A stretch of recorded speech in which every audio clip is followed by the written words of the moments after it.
Sumani news channel को subscribe करें और बेल वाले आइकन को भी दबाएं ताकि हर आने वाली न्यूज़ की अपडेट आपको मिल सके।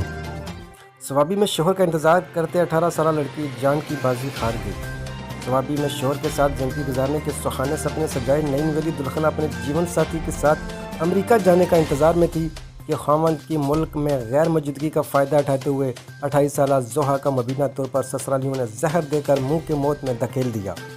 तफसीलात के मुताबिक पुलिस ने मुकदमा दर्ज करते हुए कार्रवाई का आगाज़ कर दिया है और पोस्टमार्टम का इंतज़ार किया जा रहा है, जबकि जोहा के वालिदैन की जन्म से बेटी की सास खातून बीबी और जेठ मोहसिन खान को मरकज़ी मुलज़िम नामज़द किया है।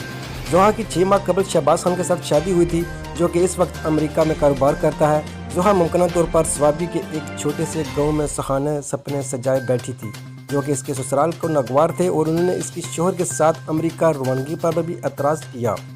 शहबाज खान अपनी बीवी को जल्दी अपने साथ अमेरिका ले जाने वाला था, लेकिन जोहा की सास ऐसा नहीं चाहती थी और अपने दरिंदा सख्त अज़ाम को परवान चढ़ाने के लिए मुबीना तौर पर बहू पर तशद्दुद का हरबा अपनाती थी।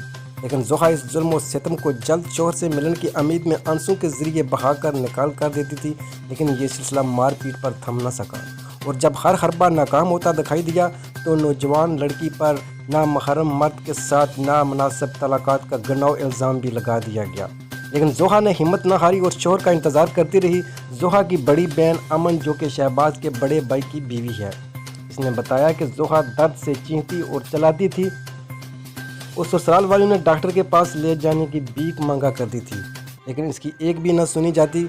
ससुरालियों ने इसे एक कमरे में बंद कर दिया और कहा कि कुछ संजीदा नहीं है, बल्कि इसका ब्लड प्रेशर लो है।